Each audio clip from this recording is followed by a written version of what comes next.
Las películas de Dragon Ball Z son para muchos una bazofia que solamente recicla un mismo concepto hasta la extenuidad. Sin embargo, hasta para los más fanáticos hay varias excepciones. Algunos disfrutaron con las de Cooler o la primera de Broly, pero para muchos estas tres son el pick visual de la franquicia, el pick de muchos de sus personajes y el pick de historias de Toei Animation. Pero para mí son las tres más especiales por contener algún elemento, ya sea por su contexto, por su humor o por su narrativa, que las diferencia de absolutamente todas las demás. Es por eso que hoy en estas recopilaciones de películas lo analizaremos y debatiremos con la película de Bojack, la película de Janemba y la película del Puño del Dragón, por lo que veamos las mejores películas para el fandom de Dragon Ball y ver si realmente son tal y como las recuerdas. Así que dicho esto, empecemos con todo.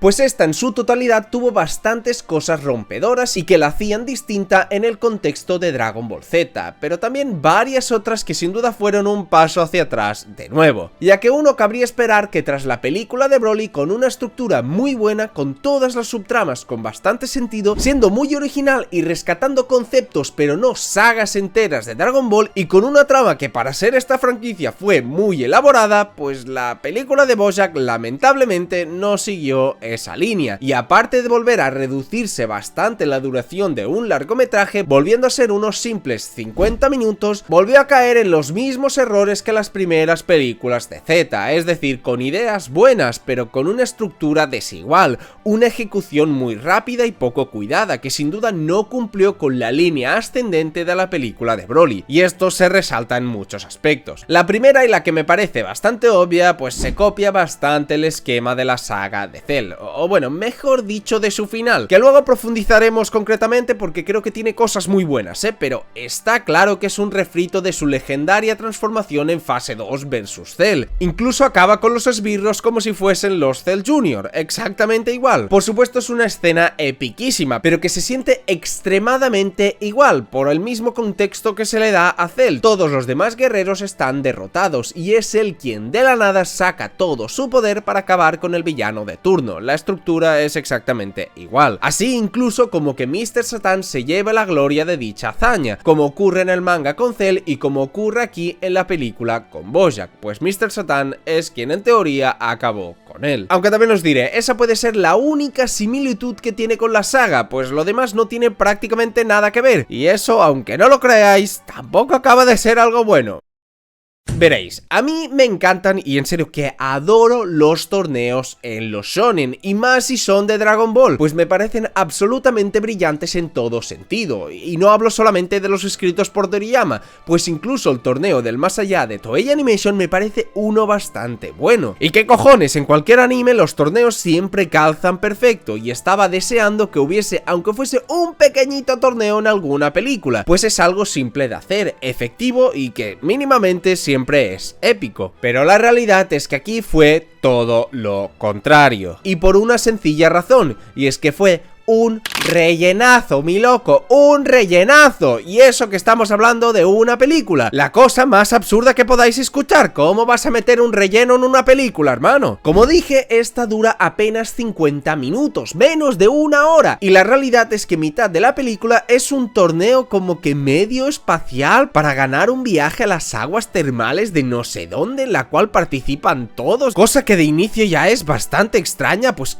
¿qué cojones van a venir a pelear de otros sitios para ganar un simple viaje a las aguas termales? Pero malditos japoneses, ¿no tenéis duchas en casa o qué? Pero mi problema no es ese, sino que es un torneo que en realidad no tiene absolutamente nada de conexión con lo que trata de explicarnos la peli. Es decir, básicamente el enemigo Bojack y sus secuaces. No hay ninguna conexión, el torneo no te conduce a esto, pues se hace para simplemente reunir a todos los guerreros y que en mitad de este se se encuentren con dichos enemigos, pero estos realmente aparecen de la nada, sin contexto, y realmente podrían encontrarlos en mitad del torneo o en casa del maestro Roshi, que no cambiaría absolutamente nada. Y me estoy quejando de esto porque el torneo en sí ni siquiera es bueno. Lo único que podemos medio salvar es la pelea de Trunks y Tenshinhan, que se ve bastante épica y con diseños de los God, pero apenas duran, ¿qué? 2 minutos peleando, tremendos precoces. Y eso, señoras y señores, es lo máximo rescatable de toda la primera mitad de la película, pues todo lo demás es un rellenazo. Además, que lo que digo de medio espacial es en serio, pues de primera se nos presenta este torneo como si fuese un torneo algo distinto, pues se menciona que vendrán guerreros de todas las galaxias, pero la realidad es que esos tipos de otras galaxias eran secuaces de Mr. Satan, es decir, unos randoms totalmente vendehumos. ¿Y a mí qué me importa? Uno esperaría que se usase el torneo para conectar con los villanos, qué sé yo, que contactaran con alienígenas y dieran con Bojack y los demás, y estos quisieran destruir a los guerreros más fuertes de la galaxia, como son Gohan y los demás que justamente participan en el torneo,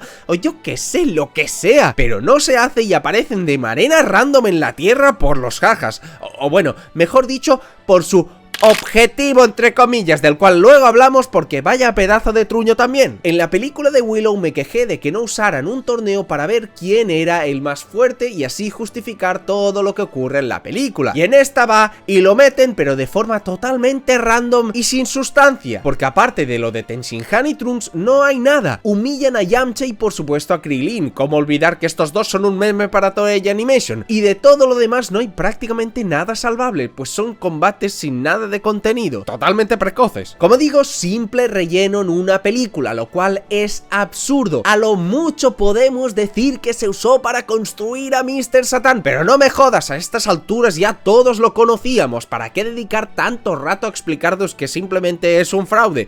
Como digo, es absurdo, que demuestra que tenían pocas intenciones de hacer un guión ambicioso en esta película, y eso afectó en más de un sentido a los aspectos realmente relevantes. Y es que a eso vamos, porque como he dicho varias veces y como ocurre en todas las películas de Z, lo realmente importante es el villano, y en este caso Bojack es uno bastante peculiar. Veréis, el tema del origen de un villano en un largometraje tan corto es algo difícil de abordar, pues tampoco le vas a dar el trasfondo del milenio a un personaje que aparece durante 30 minutos, pero tampoco puedes obviarlo y que aparezca de la nada sin contexto, y aquí se hizo un cóctel de esas dos ideas. O sea, le dieron una historia, pero como que le dieron cero importancia a esta. Fue como, toma Servok, hijo de perra, ¿querías el origen del villano? Pues aquí te lo tiramos en la cara, deja de molestar, sucio Naruto con síndrome de abstinencia narrativa.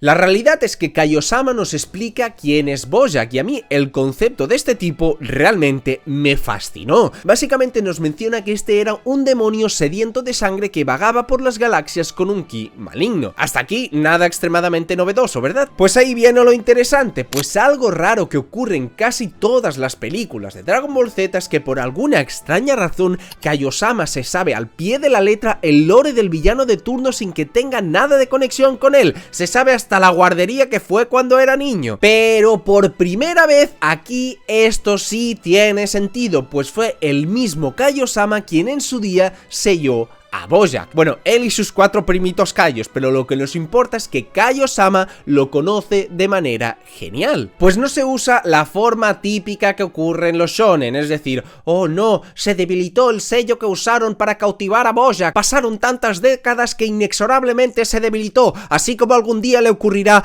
al Goku que fue encerrado en la habitación del tiempo durante 1000 años. Sino que el culpable de que la película suceda en primer lugar es el propio Goku, y apunta a uno de los actos más memorables que hizo en la historia, pero a su vez uno de los más insensatos. Que a ver, no es que tuviera muchas otras opciones, pero siempre me dio pena que Goku teletransportara a Cell al planeta de Kaiosama, es decir, pobrecillo macho, imagínate que viene tu aprendiz un día cualquiera a tu jardín con 200 kilos de dinamita porque no sabía dónde dejarlas. O sea, no me jodas, Goku. Y por eso justamente me pareció muy interesante la línea de la película, pues al Goku acabar con la vida de Kaiosama rompió justamente el sello de Bojack y desencadenó a un guerrero extremadamente poderoso en el universo, cosa que repito está sumamente interesante, pero que lamentablemente no se aprovecha, pues ni se muestra aunque sea un pequeñísimo flashback de dicha pelea o del sellado. Y peor aún, pues la realidad es que Kaio-sama no hace absolutamente nada aparte de mencionarnos todo esto. ¿Acaso no hubiese estado bien perro ver a Kaio-sama y sus primos tratando de pelear en una película?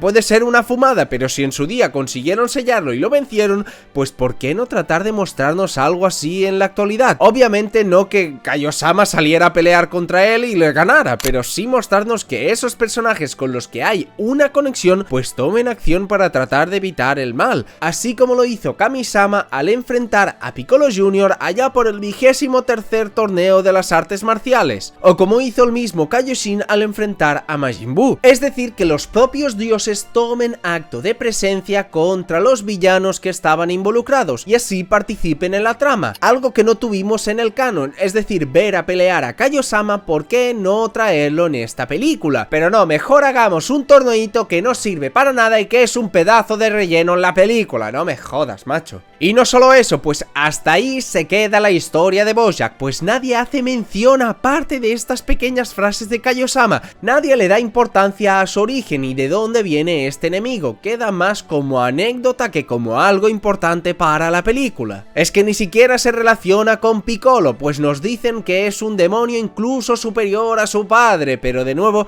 esto se menciona pero no se hace nada con ello, ni siquiera le dedican ningún diálogo, ni siquiera tienen un combate en relación a esto y a nadie parece importarle excepto a mí. Soy el único que le importa el lore de un villano de película de hace 30 años, joder, soy el único, nadie me comprende, maldita sea. Pero no, mejor saltémonos todas estas cosas que podrían ser muy interesantes y pongamos a un villano sin contexto en la película en mitad de un torneo de subnormales. Y tranquilos, porque si no estáis contentos con esto, lamentablemente el objetivo de Bojack es conquistar la Tierra porque le parece muy hermosa y quiere gobernar sobre ella. Bueno, cuéntame algo que no sepa, amigo. Alguien esperaría algo más interesante de un demonio milenario, pero desafortunadamente fue a la Tierra porque simplemente le gusta. Algo aburrido, genérico y con poco interés si somos todos francos. Incluso me atrevería a decir que es el villano con un objetivo más neutro de todas las películas de Dragon Ball, pues la Tierra como tal no tiene nada que ver ni con su origen, ni con una venganza, ni con absolutamente nada, que podrían ser los objetivos de los conocidos peores villanos de la franquicia, es decir, Garlic o es decir, el Dr. Willow, pero estos al menos tenían un pequeño motivo detrás del querer conquistar la Tierra. Pero aquí no hay nada de eso, simplemente es por cuestión de que necesitamos un villano en la película y tenemos a Bojack, o lo tomas o lo dejas. Yo que sé, nos podrían haber dicho que Bojack se enteró de que aquí estaban los discípulos de Kaio-sama, es decir, Yamcha, Tenshinhan, Piccolo y los demás, y así los involucras de manera interesante y justificaras que el ejército este de azulones se presentaran en la Tierra de la nada, pero de nuevo, a eso no se hizo. Pero a ver, llegados hasta aquí he mencionado muchas cosas que se podrían haber hecho mucho mejor, y voy a parecer un hater absoluto de la película, cuando la verdad, nada que ver. O sea, me parece de las más desperdiciadas y con más potencial de todas, eso sí, pero en el contexto de películas generalmente está bastante bien. Por ejemplo, algo que me he quejado en todas las películas hasta ahora son los esbirros de los villanos, y en esta les tenemos que dar un pequeño punto. Por fin dejaron atrás a los bichos feos, gordos, amorfos, calvos y todos cumeados de las primeras películas, y ahora pusieron a hermosos guerreros de plata y a una waifu bien potente y azulada. Los esbirros, como siempre, se papearon a todos los guerreros Z y fue Gohan quien los eliminó. Es algo que me parecería aburrido en las primeras películas, pero la diferencia es que aquí, en vez de que fuese Goku, es el propio Gohan, y aquí es donde empieza lo interesante, pues es la primera película donde el protagonista es alguien más que no sea el propio Goku. Es cierto que la primera de Garlic, Gohan fue quien acabó con este villano, pero fue algo tan random y tan anticlimático que siempre trato de borrarlo de mi memoria. Pero sí, si hay algo muy emocionante de ver en esta es a Gohan con un papel protagónico, pues rompe con absolutamente todas las películas hasta ahora, ya que todos sabemos del Goku-centrismo de Toei, lo tienen hiperidealizado como si fuese el dios omnipotente de todas las religiones y culturas del mundo, y aunque es medio así, no por nada hasta mi primo MDLR Trapero lo conoce, pues al menos yo creo que hasta él se debería estar aburriendo de tener tantas películas seguidas con Goku como el aniquilador de personajes definitivo, y por ese simple hecho a este largometraje le tenemos todos un cariño especial. Y es que este Gohan por supuesto está en la posiblemente mejor época del personaje tras vencer a Cell, pero con una pequeña peculiaridad, puesto que parece ser extremadamente reciente dicha pelea. Y aquí hay dos opciones para el personaje: o que no controla en su totalidad el legendario Super Saiyan 2, pues pese a que le dan tremendas palizas a sus amigos, él no se transformó, o directamente que jamás llegó a transformarse contra Cell, y este simplemente explotó y nunca volvió a la Tierra. Bueno, muchas teorías rancias podrían ser, lo que está claro es que no la dominaba, y podría tener sentido pues no tenemos ni idea si este tuvo que entrenar para acabar de controlar dicha forma o no, ya que en el manga se hace un time skip totalmente épico y nunca se nos muestra. Lo que está claro es que, como dije al inicio, sigue mucho la línea del final de la saga de Cell para darle ese power up a Gohan, pero aquí hay algún matiz interesante. Por supuesto tenemos la intervención del Giga Chat Satán salvando el día y liberando a Gohan, demostrando clarísimamente por qué merece la gloria de vencer a Cell y también la gloria de vencer a Bojack. Pero sobre todo, aparte del Giga Chat Satán, me quiero centrar en una acción de Goku, pues muchos recuerdan con extrema nostalgia una escena concreta de aquí, pues cuando Bojack está torturando a Gohan, Goku usa su Shunkanido para liberarlo, con el pequeño detalle que él estaba en el más allá, por lo que hizo algo impensable: estando fallecido ayudó al mundo de los vivos, algo que muchos achacan que no es un comportamiento que el Goku de Z tendría, y por tanto deberíamos odiar esta esencia asquerosa por ir en contra del personaje. Y pues la verdad es que más o menos. Como siempre he investigado las fechas de esta película, y debo decir que en Toei Animation son unos completos enfermos. Esta película salió justamente después de la saga de Cell en el anime, lo que significa que el japonés random que se fue a ver esta película estando al día con los capítulos pudo ver esta historia siguiendo justamente donde lo dejó el anime de Toei, rellenando una parte de esos 7 años que hubo entre la saga de Cell y la saga de Majin Buu. No es que fuese una película sin contexto, imposible de ubicar ni nada así, sino que literalmente seguía lo que habías visto una semana antes en la televisión. Es que me parece de absolutos locos. Y esto es también importante porque cuando salió esta película, el manga ni siquiera había llegado a empezar el torneo de las artes marciales de la saga de Majin Buu, lo que significa que esa faceta del Goku queriendo dejarle la responsabilidad de la Tierra a los mortales es algo que no se había manifestado aún del personaje, pues es algo que vemos más adentro de la saga de Majin Buu, con lo de Goten y Trunks, y que Goku se contuvo contra Majin Buu porque quería que las nuevas generaciones se encargaran de las nuevas amenazas. Y digo todo esto porque significa que la escena de Goku no está fuera del personaje, pues en aquella época aún no se había mostrado a Goku en esa faceta, por lo que esta épica escena salvando a su hijo en esta película pues tiene sentido en ese contexto, pues el Goku de la saga de Majin Buu que todos conocemos aún no había sido ni creado, por lo que esta épica escena salvando a su hijo en esta película pues tiene sentido y me fascina por todo lo que significa. Y agarraos bien porque ahora viene un detalle del que al menos yo no he oído hablar a nadie en todo internet. Como dije, me hubiese gustado que tuviese un peso mayor en la película, pues fue su culpa que apareciese Bojack, pero algo que obviamos es que también fue culpa del propio Gohan. Por su comportamiento inmaduro al enfrentar a Cell, su padre se tuvo que sacrificar porque su hijo no hizo lo que tenía que hacer, es decir, acabar directamente con su enemigo. Y es aquí, después de la saga de Cell donde el propio Goku tuvo que sacrificarse, que aquí tiene que volver a intervenir para salvar a Gohan, porque este no se hacía responsable de lo que cargaba sobre sus hombros, es decir, del destino de su planeta. Por eso cuando aparece nuestro Saiyan, lo que hace primeramente es reñir a Gohan con estas palabras: deja de actuar como un niño mimado, debes proteger la Tierra. Unas palabras que pueden parecer estúpidas y genéricas, pues es algo que Gohan tendría que saber ya después de la saga de Cell, pero reflexionando me di cuenta que no lo sabía.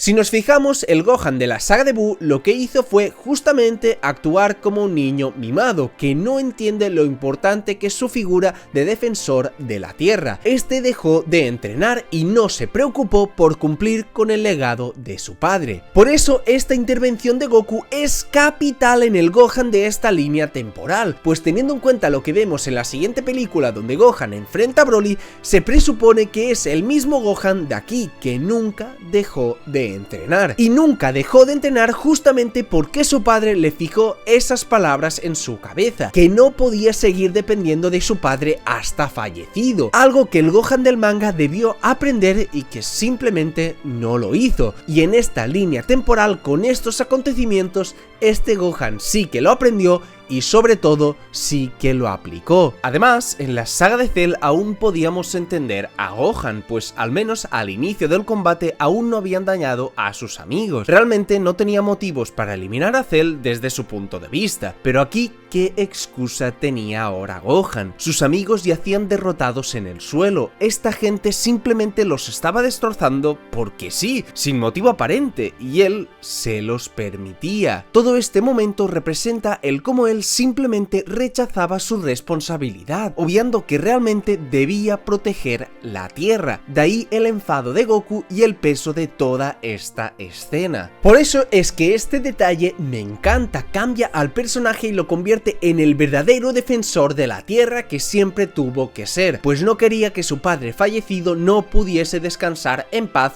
por su culpa, por no vencer en su momento a Cell y por no vencer a Bojack aquí. Es todo este momentazo que sería intencional o no hecho por Toei, pero que analizándolo te das cuenta que es un momento increíble y nos da al Gohan que todo el fandom quiso ver, siempre uno que se responsabilizó y nunca dejó su vertiente de luchador, y todo lo cambió en una sola escena. Por este tipo de cosas es que me encanta analizar hasta el más mínimo detalle, porque te puedes encontrar maravillas como esta. Aunque eso sí, es bastante extraño que Goku pueda hacer eso del Shunkanido sin ningún tipo de represalia ni restricción desde el más allá, pero si ese es el precio a pagar para tener a este Gohan Gigachat, yo lo pago sin dudar. Y bueno, qué decir, su transformación es gloriosa, el personaje se ve extremadamente bien, además cargando con el Gi de su padre, como queriéndonos decir que ahora era el protector de la Tierra, así como lo intentó también el Gohan del futuro. Se carga todos los esbirros de forma completamente increíble y como hacía su padre en los materiales de Toei, lo acabó todo con absoluta esencia, con un puñetazo y una obliteración legendaria, todo acompañado de una música melancólica y triste, porque aquel pacífico muchacho que no quería pelear tuvo que erigirse como el luchador que nunca quiso ser, pero que su padre y sobre todo su planeta siempre necesitaron, terminando así esta pedazo de película. Y así fue la película de Bojack, una que desde luego tiene bastantes contrastes y bastantes detalles únicos. En general es un largometraje bastante correcto, y aún teniendo secciones absurdas y una nula exploración de los temas principales de esta, que ya me dirás tú, creo que se consigue erigir como una de las más recordadas no tanto por los villanos, sino por los protagonistas, o en este caso el protagonista Gohan, y seguramente uno de los motivos es por lo rompedor que fue ver a Gohan acabar con los enemigos y sobre todo por lo genial que se construyó todo el acto final. Otras cosas que pasé por alto y que también debieron profundizarse para mí sin ninguna duda es el tema de Vegeta, pues en esta realidad es un Vegeta que había dejado de pelear, tal y como ocurre al final de la saga de Cell al sentirse melodramático por la pérdida de Goku, algo que fue sumamente inexplorado por Toriyama en el manga, pues tras el time skip en la saga de Majin Buu, este vuelve a pelear como si nada, pero aquí se nos vuelve a mencionar esto, pero nunca se le presta la atención necesaria. Es decir, sí aparece y se deja como entrever que lo hizo porque no había de otra para proteger a su hijo y demás, pero no sé, trabájamelo un poquito más, entrelázamelo por ejemplo con Gohan, y que se sienta culpable por ello, ya que al no poder acabar con los enemigos, obligó a un guerrero como Vegeta que había dejado de pelear a volver a hacerlo, o invéntate lo que sea para profundizar un aspecto del personaje que es sumamente interesante, pero que desgraciadamente, como con otras muchísimas subtramas de esta película, no se hizo nada. puedo seguramente afirmar que esta es la película con mayor potencial desperdiciado de la historia, pues si se hubiesen hecho varias de las cosas mencionadas aquí y muchas otras que se podrían haber explorado, entraba fácilmente, pero fácilmente en un top 3 de la franquicia, cosa que lamentablemente pues no fue así. También tuvo algún que otro fallo menor, como puede ser su programación musical, que poco recordaréis, pero os lo explico yo, pues cuando se están enfrentando Gohan y Bojack con el poder desatado, en vez de poner una épica soundtrack de pelea de esas clásicas de Dragon Ball Z que nos gustan a todos, nos pusieron una música súper alegre cuando literalmente le estaban partiendo la cara a Gohan. Pero bueno, es un detalle pequeño, pues como dije, visualmente es una completa delicia, incluso mejorando los diseños de la película de Broly y usando ese soundtrack totalmente perfecto para el final de Gohan, que ayudó a que esa escena sea aún más memorable. Por lo que si yo le tuviera que poner una nota sería un 7.25, supongo. Tiene de las mejores cosas de todas las películas, pero también demasiado potencial desaprovechado.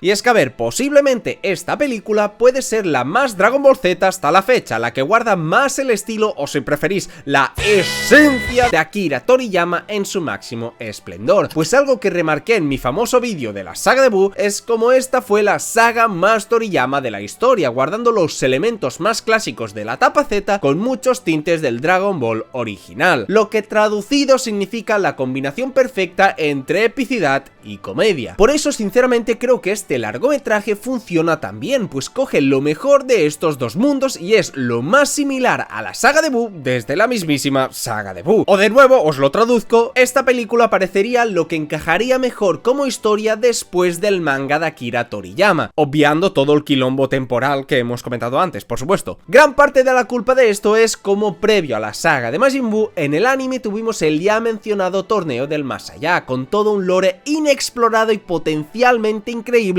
sobre el mundo de los fallecidos, y aunque aquí lamentablemente no se explora demasiado toda esa idea, pues sí se siente muy refrescante y muy unido a la propia historia, pues no es de nuevo un villano que ataca la Tierra por 26ª vez, sino que esta vez ocurre un problema en el otro mundo, y justamente uno en el que solo indagamos hacia el final de la historia antes de la saga de Majin Buu. Fuera de esto, está clarísimo que pese a todo esto que estoy mencionando, el guión no es lo más complicado que hizo Toei Animation, pues fue literalmente villano spawnea y pelean contra él. No hay mucho aparte de esto, como todas las películas, pero sinceramente creo que funciona muy bien por lo que dije, se enfoca claramente en el humor y en los combates, y como en ambas facetas cumple bien, por eso ya sobresale ante la mayoría de las otras películas. No obstante, esto también tuvo algo malo, o como mínimo algo que cuando recuerdas te sientes un tanto estafado, pues hay dos subtramas en la película alejadas del propio Janemba, una desperdiciada y otra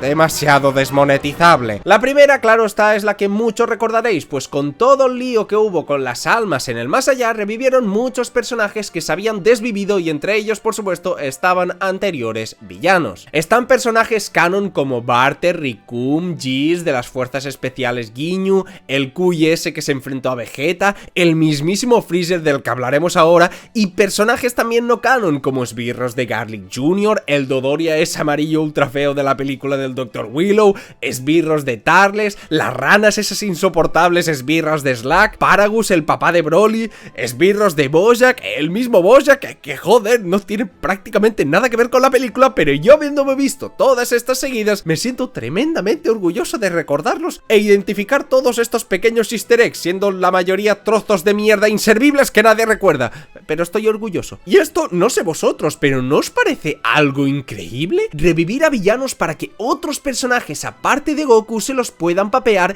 y dar épicos combates, cosa que obviamente no fue así porque la película duraba 50 minutos solamente y toda esta subtrama realmente no sirvió para casi nada. Si la historia hubiese sido más duradera, estoy seguro que podrían haber indagado más en esta idea y darnos unos combates secundarios increíbles que incluso pudiesen cerrar, por así decirlo, la etapa Z de las películas, enfrentando a todos esos villanos anteriores, cosa cosa que obviamente no fue así, pues lo único que tuvimos fue a Gohan ultra papeándose a Freezer de un solo puñetazo, lo cual no digo que está mal, pues es increíble ver a un Gohan que no dejó de entrenar y se mantuvo en forma por los sucesos de la película de Bojack y el regreso de Broly, y ahora este sea increíblemente poderoso como para explotar al emperador del universo con un solo puñetazo, haciéndome un desastroso contraste con el de Super, que más bien fue completamente opuesto a lo que ocurre aquí, pero bueno, no hablemos de ello. Por lo que en resumen, revives a Freezer y los demás y realmente los infrautilizas, un bonito fanservice, pero poco más. Pero ¿y entonces para qué sirvió todo esto de las resurrecciones? Os preguntaréis. Pues eso fue para la segunda subtrama y la que va a acabar con mi carrera en YouTube, teniendo el épico combate entre Goten y Trunks contra el fascismo.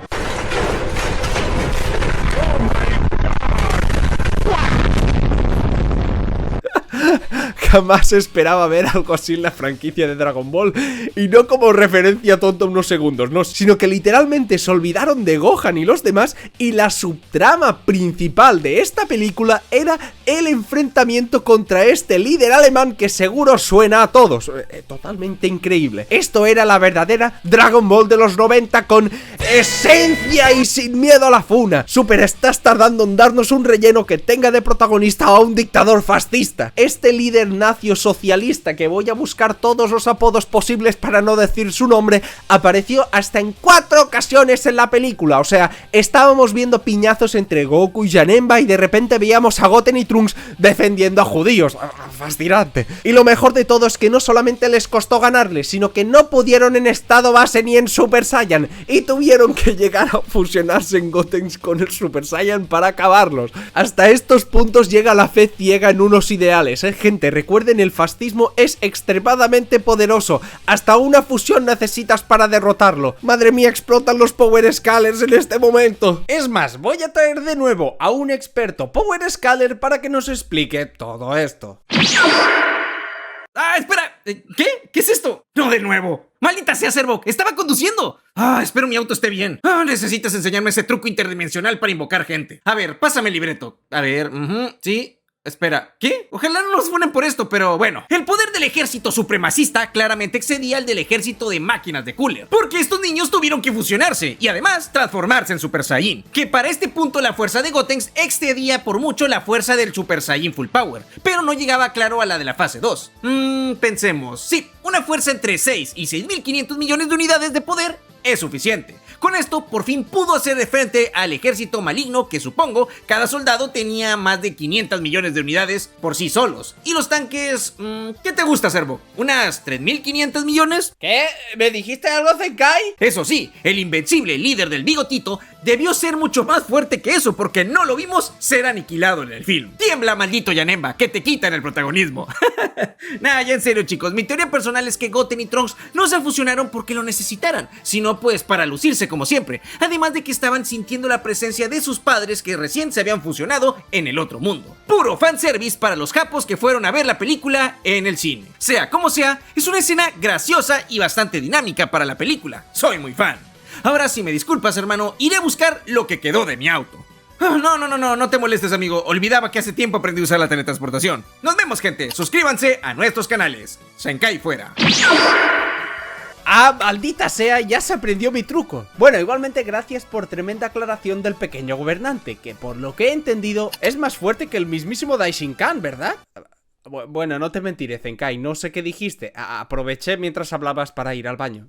Ya sabes, hermano, la edad no perdona. Pero bueno, volvamos al más allá, por favor. Centrémonos en lo importante, en el mismísimo Janemba, que es el claro ejemplo de lo que os he comentado antes, el perfecto equilibrio entre la comedia y los combates. Y hay varias cosas a remarcar aquí, pues Janemba tiene 2 fases, una gordita y una esencial. Este es el resultado de la maldad acumulada de los fallecidos que se liberó de repente, lo cual de entrada nos puede llevar a un conflicto, pues algo de lo que me he quejado bastante en las películas es el cómo Toei Animation abusaba bastante del reciclaje de ideas y sobre todo de villanos canónicos para estas películas. Aquí obviamente no es la excepción, pues a primera vista este es un Majin Buu 2.0 y no es algo que pueda negar, la inspiración está claramente ahí, pero a su vez creo que se puede diferenciar bastante. En teoría Janemba sería justamente un Majin Majin Buu, al ser la maldad acumulada de los seres vivos, aunque en este caso serían los seres vivos del otro mundo, que en este caso serían los fallecidos, pero se me entiende. Pero si recordamos bien ahora con Dragon Ball Daima, su origen volvió a cambiar, siendo un ente creado y maléfico por naturaleza, siendo diferente a Janemba, que literalmente es la encarnación de la maldad que Enma Daioh-sama quitaba de las almas para volver a introducirla en nuevos seres vivos, como es el caso de Up. Por lo que ahora en el Dragon Ball moderno su origen está como similar pero a su vez diferente y por otro lado pues está claro que tiene dos fases extremadamente diferenciadas, pero se distingue de Majin Buu por varios factores. Algo que no comenté en los otros reciclajes de personajes es el poco bagaje que daban en cuanto a la originalidad de los combates, pues al final todo se reducía a peleas cuerpo a cuerpo y ráfagas de ki, lo cual está bien por supuesto, pero no los hace diferenciar en nada de sus contrapartes. Por poner un ejemplo, Freezer y Cooler no se diferencian en nada en los combates, realmente no había nada que te los hiciese diferenciar, pues tenían los mismos ataques, la misma forma de pelear y todo era igual. Pero aquí su versión gordita y graciosa no es exactamente igual que la de Majin Buu, pues cuenta con un montón de habilidades únicas, como la división de mini Janembas, los puñetazos atraviesa dimensiones o mi favorita, la peonza giratoria dispara aquí por las tetas, lo cual lo hace tremendamente carismático y divertido, por favor, mirad eso. Y su contraparte esencial, pues más de lo mismo, teniendo habilidades únicas como puede ser un villano en Dragon Ball con una espada, algo único y que sinceramente a mí me encanta, o como es su habilidad de descomprensión que tiene una animación brutal, eso sin mencionar que el diseño de Super Janemba es top 10 seguramente de toda la franquicia de Dragon Ball y de los mejores diseños de villanos de esta franquicia, y eso no me lo discute nadie, y juntando todos estos factores te da una facha brutal. Por esto es que en ambas facetas, tanto en la divertida como en la pura esencial de villano, cumple demasiado bien, y eso que lo hace sin tener ni un solo diálogo, pero ya es un gran villano de película porque sin hablar transmite muchísimo a través de sus acciones y su forma de actuar, que es otra manera de comunicarse con el espectador, además que era la más pura e irracional maldad, por lo que podemos entender que no pueda ni hablar. Por todo esto es que, repito, es una copia de Majin Buu gordo y de Kid Buu, de eso no hay duda, pero los veo algo distintos, aunque sea un plagio se hace con una personalidad distintiva,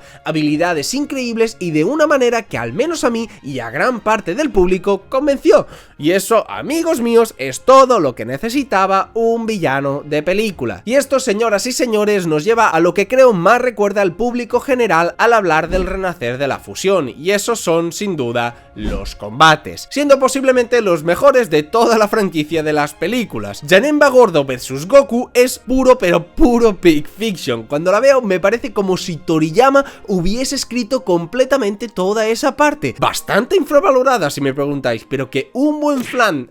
Uy, un flan no. Pero que un buen fan del...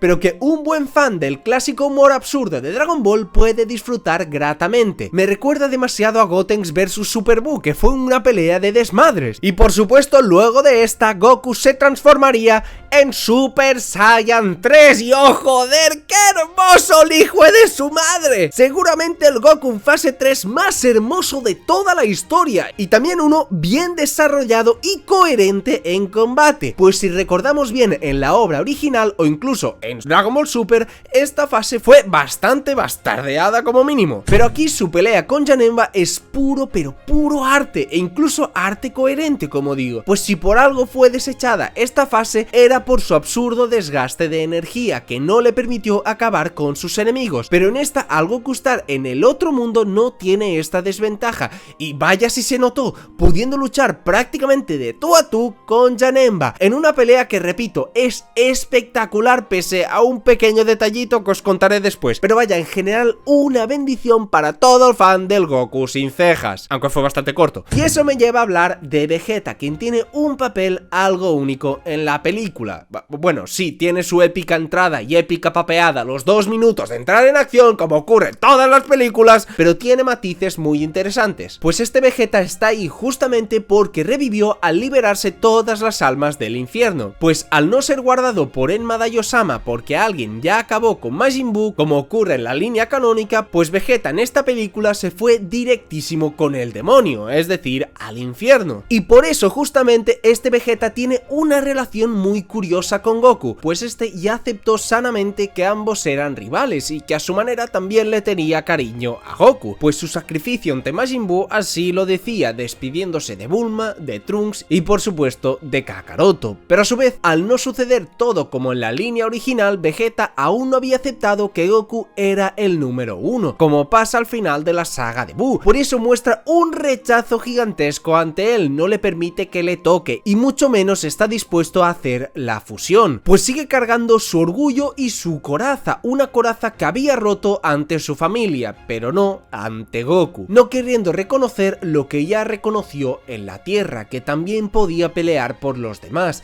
que también realmente le importaban los demás. Y claro, aquí llega lo interesante, pues si lo vemos desde otra perspectiva, Janemba nació por parte de las propias almas malvadas como la de Vegeta. Vegeta se siente culpable por el nacimiento de ese monstruo y su forma de afrontar el conflicto es acabando con ese demonio para así redimirse. Por eso decide enfrentarlo él solo y que al menos, pese a haber hecho muchas cosas mal en su vida, pudiera enmendarlo con este acto. Pero hay un punto donde se da cuenta que no puede vencer a Janemba y bueno, cuando digo un punto me refiero a 2 minutos de aparecer, que no pudo ni darle pelea tal y como hizo Goku en fase 3 y que por ende era mucho más débil que él.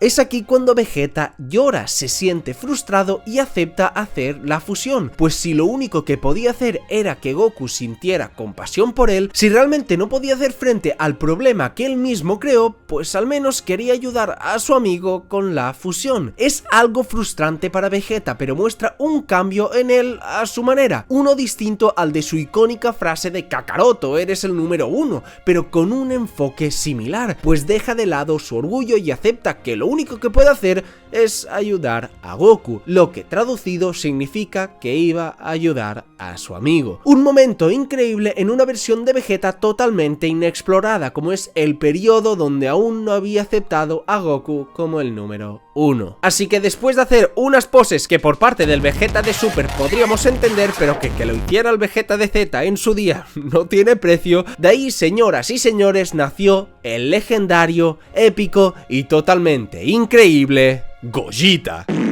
O más o menos, porque cómo no, hicieron la mítica, la legendaria de la fusión fallida. Pues no muchos lo recuerdan, pero el primer Gogeta que nos dieron en la historia fue la versión gordita. Y qué bendición, gente. Pues yo soy un gran fan de Gotenks y sus bromas. Ya sabéis, soy Gotenks lover, nací de mi madre y moriré por ellos. Yo los amo, sus tonterías de siempre me daban risa, y más cuando pensaba que Gotenks era en realidad Goten y Trunks, pues los tipos eran un desmadre. Pero aquí me pongo a pensar que este tipo que estoy viendo son Goku y Vegeta fusionados, incluso en el caso de Vegeta fusionado con toda esta increíble narrativa detrás, y que acaben convertidos en esta masa gorda, es que es demasiado para mí, pobre Vegeta. Como dije, la película carga un humor absurdo, pero tremendamente similar al de la obra original, y que en un momento donde parecía que se había hecho el cambio de chip para pasar ahora a la acción y a la seriedad, además en un momento tan esperado como Gogeta, que nos salgan con este gordinflón a tirársele pedos a la cara de Janemba y este último ni siquiera pueda pelear ni conectarle los golpes por los extraños movimientos de 2 hombres cincuentones casados y con hijos fusionados, a mí me encanta. Además que usaron la carta reversa con Janemba y ahora ellos eran los retrasados. No es tan gracioso cuando te lo hacen a ti, Janemba. Pero por supuesto, el momento estrella, el momento que cautivó a toda una generación en los años 90 fue cuando cuando ahora sí se dispusieron a hacer la fusión bien hecha, mientras Paikuhan entretenía a Janemba, que ahora hablaremos de él porque, Dios mío, ahora sí que la fusión sería completada y nos entregaría algo que los fans estuvieron deseando desde el momento que vimos a Vegito en el canon, la otra versión de la unión entre Goku y Vegeta, la danza Metamoru entre los dos máximos rivales y por supuesto los dos mejores amigos de todo Dragon Ball Z, dando nacimiento, ahora sí, señoras y señores, al legendario, épico y totalmente increíble Gogeta.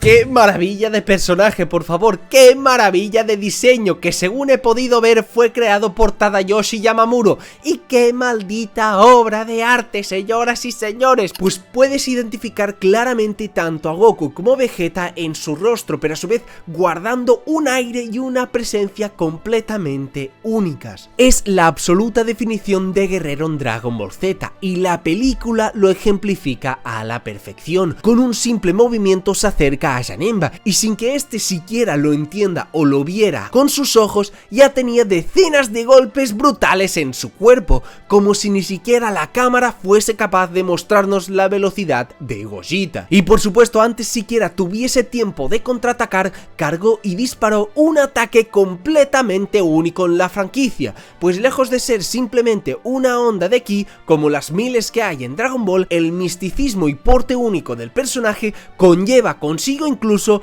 una técnica capaz de purificar las propias almas, el ataque de polvo estelar, que tanto visualmente como en su ejecución es increíble, útil, original y sobre todo totalmente épico, capaz de destruir a Janemba con solamente tocarlo. Y así, con únicamente unos pocos segundos de combate, fue capaz de hacer lo que en toda esta película ni Goku ni Vegeta pudieron hacer, es decir, vencer a todas las almas malignas y vencer a Super Janemba. ¡Qué maravilloso final! Y por si fuera poco, ambos personajes deberían despedirse al final de la película. Aquel Vegeta que ayudó a Goku hasta el último final de sus días se despediría de su amigo Kakaroto, pues al eliminar a Janemba todas las almas malvadas regresaron al lugar donde debían estar, es decir, al infierno, y eso incluía a Vegeta. Por eso, aunque fuese a través de la fusión, Vegeta pudo redimir una parte de sus pecados y despedirse para siempre del que fue su amigo, pues en esta línea temporal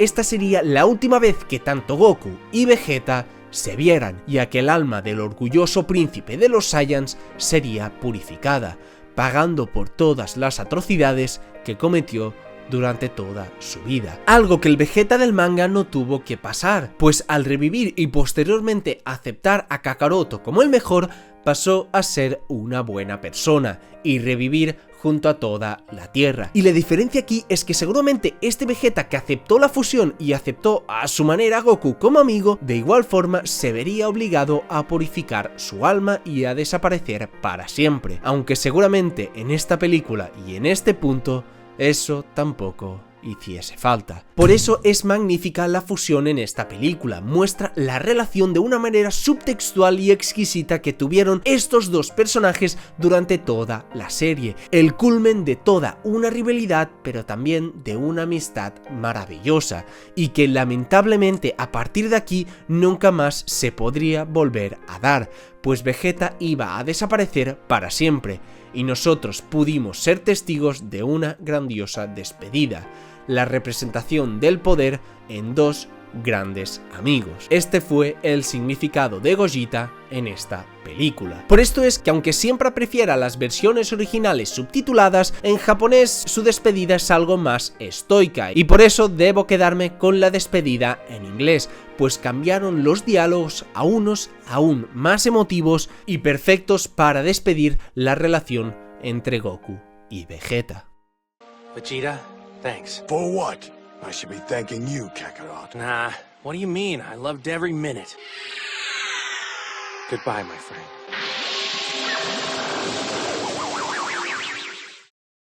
Y así fue la película del renacer de la fusión. Menudo viaje, menudo peliculón con todas las letras. Como habéis visto, esta tiene de todo, momentos divertidos, momentos épicos, momentos melancólicos, todo está a un grandioso nivel. La estructura fue muy sencilla, pero eso no importó, pues lo que brillaron sin duda fueron los personajes. Sus interacciones y personalidades sembraron una historia súper entretenida hasta el último momento, pues todo lo que se trató de ejecutar en la película siempre lo hizo de manera sobresaliente, y por eso creo que es la película más fácil de ver de seguramente toda la franquicia. Por supuesto hay ciertas cosas malas, pues lo que comentamos de Gohan y los revividos, que seguramente fue por cuestiones de tiempo que no profundizaron, pero bueno, es un pequeño punto negativo. Incluso a uno le sabe a poco Gogeta, pues sale exactamente 2 minutos únicamente en la película, pero esto, pensándolo bien, tampoco sé si es un defecto, pues tiene un punto de vista interesantísimo, y uno se extrañaría de cómo consiguieron darle tantísima popularidad a un personaje no canónico, que realmente apareció poquísimo, ya que durante décadas este personaje era oficial, pero no de la historia original, y la gente lo seguía amando con locura. Recuerdo que en los videojuegos este tipo era siempre el MVP,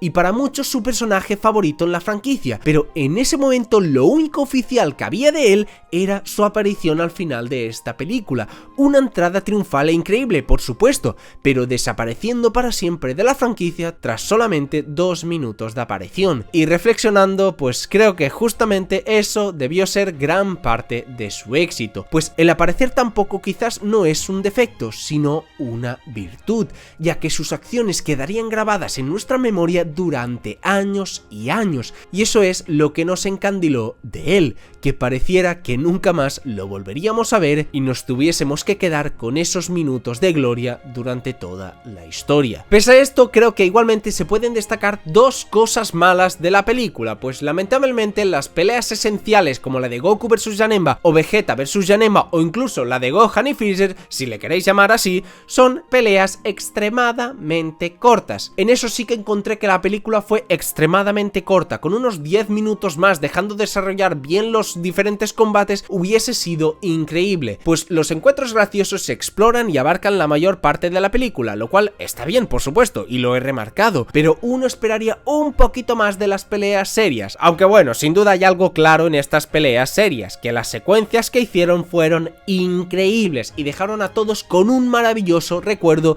y con unas inmensas ganas de más. Pero lo absoluto peor de esta película fue lo que le hicieron a mi compa el Paikuhan, un personaje que me encanta, creo que como a todos, pero que por alguna razón en la película lo dejaron como un total guasón. Mi teoría es que como en esta no tenían a Krillin para hacer el subnormal, pues usaron a Paikuhan, lo cual creo que es bastante, pero bastante fuera de personaje. Se pasó toda la historia gritando insultos para tratar de liberar a Enma Daiyosama y prácticamente no peleó. Se limitaron a usar el mismo gag de los insultos como 7 veces y sin exagerar, y redujeron al personaje a otro alivio cómico, que sinceramente creo que entre tantas bromas diferentes en la película, pues no era del todo necesario. Además que el personaje en el relleno jamás mostró una personalidad así, y por eso en definitiva es lo peor de la película y de largo. ¿Cómo no nos dieron una pelea de Paikuhan contra Janemba? Por favor, todos hubiésemos querido algo así.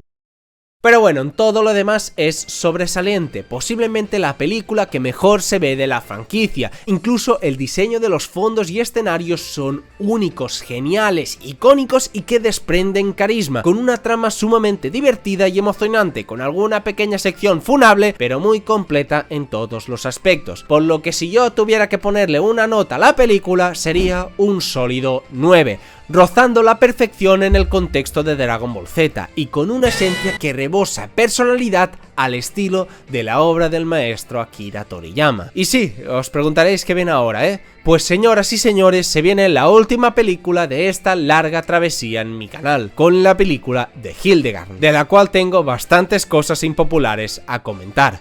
Por eso, espérenlo pronto, gente.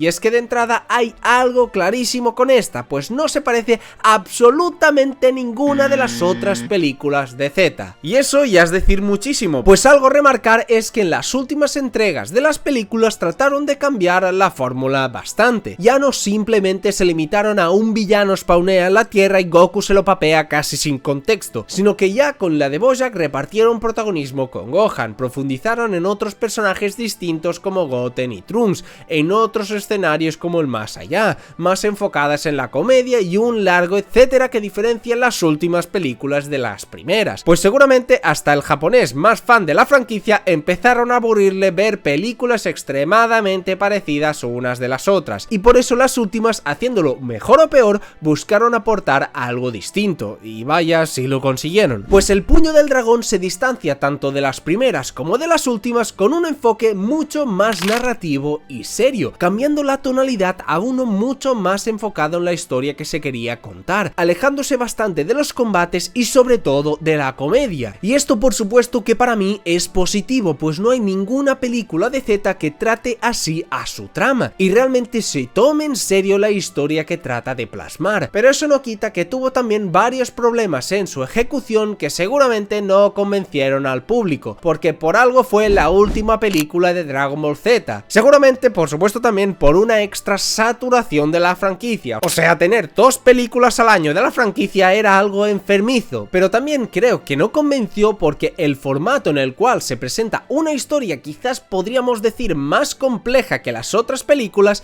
es en un contexto tremendamente desfavorable, pues las propias películas de Dragon Ball Z en esa época duraban por lo general solamente 50 minutos, y tratar de hacer una trama más compleja con solamente esos pequeños minutos es algo bastante complicado, y quedaros con esto pues es la clave de la película que vamos a desarrollar más adelante. Pero vale, empecemos por el inicio, ya que la primerísima escena del largometraje ya nos está enfocando hacia la narrativa que maneja, viendo al hermano de Tapion, que por supuesto en ese momento no se sabe quién era, siendo obliterado por la amenaza principal de esta, y diciéndonos claramente que ahora irían a por la Tierra. Inclusive la parte más tonta y entre comillas graciosa se encuentra al inicio, con el viejo rojo con cara de pervertido diciendo que se quiere hacer la automorisión y demás tonterías del estilo, pero que solamente lo hizo para poder llamar la atención de Gohan y Videl y pudiesen así invocar a Shenron, el cual era su objetivo. Algo que es sumamente absurdo, pero que bueno, creo que funciona, pues avisa que un poder maligno está llegando a la Tierra y el único que puede salvarlos es el héroe de las leyendas que se encuentra encerrado en el interior de la Ocarina, el héroe Tapion. Y claro está, no es secreto para nadie que este personaje es el absoluto MVP de toda la película, y es que solamente con su apariencia nos podemos dar cuenta que es un personaje de las películas al cual se tomaron su tiempo para diseñar y para que se adecuase a la perfección con el estilo de la franquicia. Es decir, sí, parece un Kaioshin que le ha bajado la tensión y con unas orejas que no caben por la puerta, pero tiene un diseño sencillamente espectacular, que ya solamente con la vista se ganó a miles de fans por toda la historia. Uno de los personajes de película más recordados de todos, pues en incluso los videojuegos lo incluían a él junto a todos los villanos de películas, pues es el único personaje no villano que la gente puede recordar con claridad, quitando a Gogeta, y no solamente lo recordaban por su diseño, sino sobre todo por su trasfondo. Algo que de nuevo no era algo habitual en aquella época, un personaje de película con una historia detrás, e incluso una historia bastante buena, pues Tapion al solo momento de revivir se muestra hostil y sumamente enrabietado por su resurrección, pues obviamente el viejete, ese cara de tomate, les tendió una trampa, y no era tanto que un mal se cernía sobre la Tierra y que sin Tapion no podrían combatirlo, sino que más bien el propio Tapion era esa amenaza. Veréis, durante el transcurso de la etapa edgy de Tapion de la película, sobre la ciudad aparecía un medio cuerpo sin cabeza, sí, sin cabeza, no me preguntéis, que destruía todo a su paso y que ni siquiera Gohan podía hacer frente. E incluso cuando Tapión cae dormido, salió otro medio cuerpo, ahora sí con cabeza, por alguna extraña razón, a destruirlo todo a su paso. Y en ambos ataques, lo único que pudo parar a ese bicho fue la ocarina de Tapión. Ambos ataques nos hicieron énfasis en cómo Tapión estaba relacionado con el monstruo de la película, e inclusive se tomaron la libertad, la loca libertad de meternos un flashback, o sea, un flashback en una película de Dragon Ball Z. Esto no lo veía yo desde Broly, joder, me voy a poner a llorar. Siendo que en su planeta natal, un hechicero creó a un fantasma con un poder supremo, con el que atacaron a todo su planeta, y la única manera que tuvieron para derrotarlo fue usar la espada sagrada.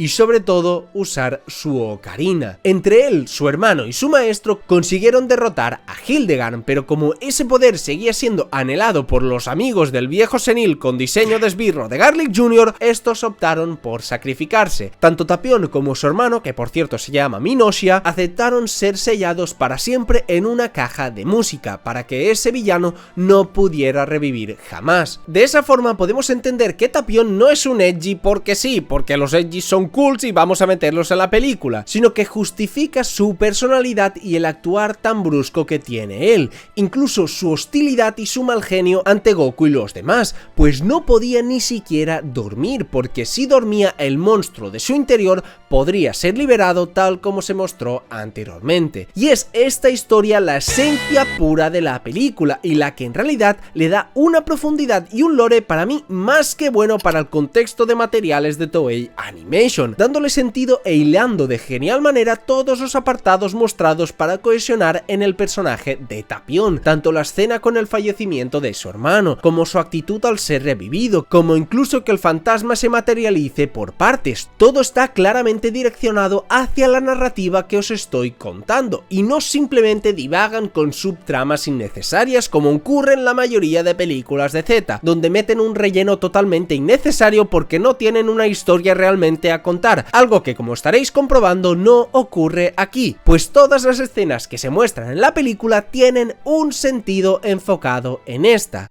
Y lo mejor es que esto se cuenta a través de una conexión bastante bonita como es la de Trunks y Tapión. Haciendo eco de su relación con su hermano, Tapión poco a poco va confiando en Trunks y deja que lo trate como su hermano mayor, dándonos algunas secuencias donde muestran la complicidad que ambos consiguen al ser la parte que el otro necesitaba. Obviamente pues a Tapión Trunks le recuerda a su hermano, pero incluso como la misma película menciona, porque Trunks envidiaba a Goten por tener a un hermano mayor como Gohan, y siempre quiso a un hermano mayor que lo cuidara e incluso fuese su modelo a seguir. Y pensando en el Trunks del futuro y en el cómo acabó siendo alguien parecido a Tapión, me parece tremendamente bonito. Obviando todas las líneas temporales, obviamente, y obviando también que ya luego Vegeta se encargaría de darle una hermanita a Trunks. Ah, Vegeta, menudo baño te hiciste para hacer a Bra, ¿eh? Y es justamente a raíz de su conexión con Trunks que Tapión acaba descuidándose, confía en ellos y Hildegard acaba siendo liberado. Y justamente de él quería hablaros yo, porque sí, hemos mencionado su origen y este creo que está bastante bueno, sobre todo por tener una conexión tan bien ligada con Tapión, pero este villano no está exento de problemas. Primero, la verdad es que a nivel de diseño me parece extremadamente genérico, por Dios. En su primera forma es una calavera andante con esteroides, que todo el mundo ha olvidado, porque es que mira qué cosa tan fea y tan aburrida. Y su segunda forma, aunque está algo mejor, es como un insecto libélula, con eso sí, bastante esencia, que supongo cumple y es bastante más memorable, pero que aparece como 5 minutos en la película, no os penséis que más, y durante la gran mayoría de minutos tenemos a la calavera esa andante. Fuera de esto, ok, el diseño no es la quinta maravilla del mundo, pero funciona. Pero ¿qué problemas veo yo aparte de esto? Pues que de nuevo volvieron a usar como origen del villano, que es la cosificación de la maldad de todo el planeta creada por un mago muy maligno. Y bueno, esa historia ya nos la sabemos, ¿no? Porque hicieron a Majin Buu, luego hicieron a Janemba y ahora hicieron a Hildegard, no me jodas. Y también creo que le faltan bastantes puntos para ser un villano realmente memorable. Yo lo hubiese hecho de dos formas. o dándonos combates más elaborados contra un personaje gigante, algo único de las películas, pues es el único que realmente era un bicho gigante, pero eso no se acabó de aprovechar, pues combate como tal hay muy pero que muy poco combate en la película, o si no, pues también podrían haber tratado de darle algo de diálogos, puesto que a nivel de personalidad o carisma no tiene mucho. Así como Janemba lo desprendía por todos sus poros, este tío no lo hace tanto, pues parecía más un boss final de videojuego sin personalidad, que seguramente tiene sentido por su lore y cumple bien, vale, pero por algo es de los villanos de películas menos recordados, y Tapion se llevó gran parte del fandom, cosa normal, porque realmente funciona como monstruo al que vencer, pero realmente poquito más. Y en cuanto a su combate final, pues aquí, señoras y señores, es donde tengo mis mayores problemas. Ya que sí, he estado alabando el enfoque narrativo de la película, todo el contexto, los flashbacks, la historia de Tapion, pero con solamente eso nos hemos pasado ya 35 minutos de película, dejando apenas unos 10 minutos para mostrarnos los combates, porque ni en el inicio ni en el nudo de la película hay nada de combates, porque se estaban enfocando, repito, en la narrativa. Y no digo que esto no me gustara, pues lo he estado alabando, pero al final estamos hablando de Dragon Ball, y una película de Dragon Ball sin apenas acción, al menos para mí, se le rebaja muchos puntos, porque sin ser algo extremadamente complejo lo de Tapion, estuvimos más de la mitad de la película para contarlo y para mostrarlo, y claramente necesitaban más tiempo para la resolución del combate, pues se siente sumamente apresurado y encapsulado para que quepa todo en solamente 50 minutos. Pues si algo te plantea en combate es que Hildegard es jodido de vencer al no poder ni siquiera tocarlo, porque únicamente se materializaba al momento de atacar, y si lo hacías de la manera ordinaria simplemente desaparecía al ser un fantasma, una habilidad que podría haber dado mucho de sí, pero que realmente no se aprovecha porque simplemente ya no les dio tiempo. Aún así, debo admitir que el pelear contra un usuario gigante se siente algo refrescante y permite ver a todos los luchadores como mínimo participando. Tenemos la típica entrada épica de Vegeta siendo papeado los 2 minutos literalmente de aparecer, que ya ni siquiera me molesta o me lastima, y ya no siento nada. Que sí, que tiene una gran escena protegiendo a civiles que muestra su madurez, su evolución, pero no me jodas, Toei, le hiciste esto como 8 veces ya a Vegeta, uno ya empieza a estar cansado. Quitando esto, pues todos los guerreros son derrotados rápidamente, y aquí es cuando para mí la película pudo decantar la balanza para ser un producto único o simplemente otro producto más de la franquicia Dragon Ball, porque de repente emerge una melodía preciosa, bellísima, que eriza la piel incluso a aquel tipo que no es fan de Dragon Ball Z. Obviamente estoy hablando de la ocarina de Tapion. Como hace un héroe cuando todo parece perdido, aparece para girar las tornas, aparece para devolver la esperanza. Con la melodía consigue encerrar a Hildegard en su interior, consigue reprimirlo por unos pocos instantes, y es por eso que antes de que sea liberada, le pide a Trunks que por favor acabe con su vida. Le pide a su hermano que acabe con él, pues si quieres ser igual de genial que él, si quieres ser un héroe, a veces también debes sacrificar algo. Tapion ya perdió a su hermano por culpa de su faceta de héroe. Por hacer el bien lo pagó en sus propias carnes, e irremediablemente Trunks, si quería ser igual que su hermano, debía también pagar un precio. Debía pagar con la vida de su propio hermano. Y justo antes de hacerlo, Tapion estaría agradecido, porque pese a que su vida al final fuese como una maldición, estaba contento de haber conocido a Trunks. Y así podría haber acabado esta película, pues si esta no se enfocaba en los combates y se solucionaba de una forma tan cruda y tan dura pero a su vez inspiradora, habría sido fascinante, alimentando una relación entre hermanos y entre héroes que perduraría en la memoria de todos. Una película sin miedos y con un final trágico que claramente en aquella época sí que se podría haber emitido. Si aquí hubiese acabado la película, posiblemente sería la mejor de todo Dragon Ball Z, y una obra de arte de haberse ejecutado correctamente, pues no era necesario ningún personaje más. Los protagonistas de la película eran Tapion y Trunks. Pero como bien sabréis, esto no ocurrió así, y como no, Trunks no tuvo tiempo de acabar con su hermano y regresó Hildegard, y uno esperaría que entonces, pues yo que sé, Tapion y Trunks unieran fuerzas para vencerlo, ¿no? Jaja, no. Oh, bueno, vale, Goku es el protagonista de la franquicia, ok, pues metámoslo aunque no tenga nada de importancia en la película, pero entonces uno esperaría que sean Goku, Tapión y Trunks quienes resuelvan el conflicto, ¿verdad? Jaja, no. Bueno, pues al menos que Tapión y Trunks hagan algo, ¿no? Que ataquen primero, lo debiliten y luego Goku lo remate o algo así, no sé. Algo, ¿no? Jaja, no. Y ese, efectivamente, es el gran problema de la película. O sea, ¿pero qué cojones pinta Goku aquí? No, peor aún, ¿por qué nos pintan a Goku como un dios del Olimpo invencible que supera por mucho a todos los personajes del universo? Porque sí, obviamente sabemos que Goku va a acabar con Hildegard, pero ¿y esa actitud toda asquerosa que muestra? Os lo explico para que me entendáis. Goku aparece con el Super Saiyan 3 a pelear finalmente con Hildegard, mientras Trunks, lleno de rabia, trata de atacarlo con la espada de Tapión y milagrosamente le consigue cortar la cola o el aguijón o lo que tenga este bicho en la espalda y le consigue hacer verdadero daño, algo que no había ocurrido en toda la película. Y sale Goku a decir: Vete de aquí, Trunks, que yo voy a acabar con él. No, Goku, no, el que se tiene que ir eres tú, sinvergüenza. Por si fuera poco, Gohan, que es el único que ha descubierto la debilidad de Hildegard de materializarse solo al atacar, va a avisar a su padre y sale Goku a decir: Ya lo sé, Gohan, solo puedo golpearle cuando me ataca. ¿Desde cuándo sabes tú eso, Goku? ¿Desde cuándo? Nunca se muestra. Y esperad que viene más, porque en mitad de su combate contra Hildegard, después de ver que Trunks sí que le puede hacer daño, de que hay otros personajes más poderosos que él, de robarle el protagonismo a Trunks y a Tapión, aparece él de la nada y dice: si yo no puedo hacerlo, ¿quién lo hará? Pero me estás jodiendo, trozo de estiércol andante, si Trunks lo estaba a punto de papear y le dijiste que se fuera. Luego a tu hijo le dijiste que se callara y después de haber dicho textualmente al ser papeado por Hildegard que simplemente su poder era demasiado y no podíais hacer nada, apareces con la maldita osadía de decir: oh, es que tengo que hacerlo yo todo solo. ¿Pero qué es esto? ¿Que eres mi madre, macho, cuando dice que nadie le ayuda en la casa? ¿Eres mi madre con las tareas de casa? ¿Eres mi madre?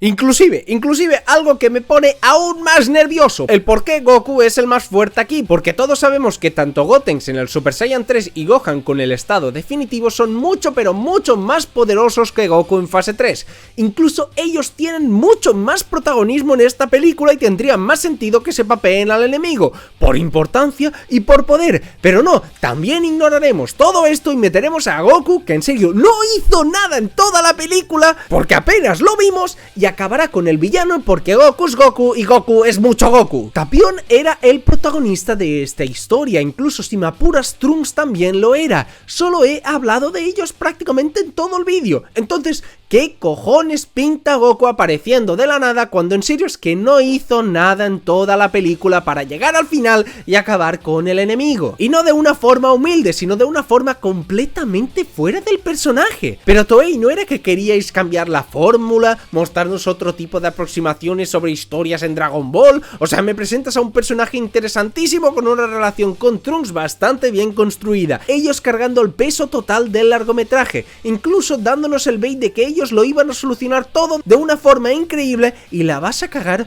justo al final.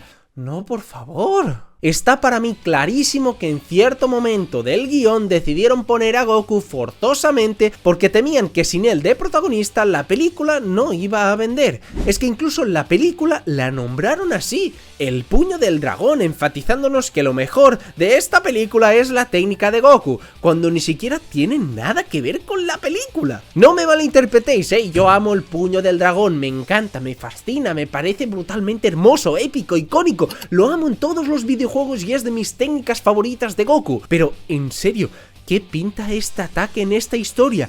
¿Qué pinta que Goku acabe con Hildegard? ¿Qué necesidad había de esto? Al menos que Tapión y Trunks consiguieran debilitarlo, herirlo o que le diesen el golpe final y lo que sea. Pero es que ni eso, Goku lo vence, como siempre, pero con menos participación que nunca en la película, pudiendo volver algo único a algo del montón que para mí no está ni mucho menos a la altura de todo lo planteado en la película. Lo único rescatable es que Goku queda como un papucho, todos recordaremos para siempre el ataque y que la fase 3 en lo no canónico es una fase increíble que consiguió darle pelea a Janemba y consiguió vencer a un enemigo como Hildegard. Pero bueno, solo se tuvo que sacrificar toda la bendita película para ello. Tapión se coge una nave y se va a poder vivir una vida en paz, dejando la espada legendaria al pequeño Trunks, haciéndonos eco del que sería el Trunks del futuro de una manera completamente hermosa, porque aunque no cuadre, obviamente,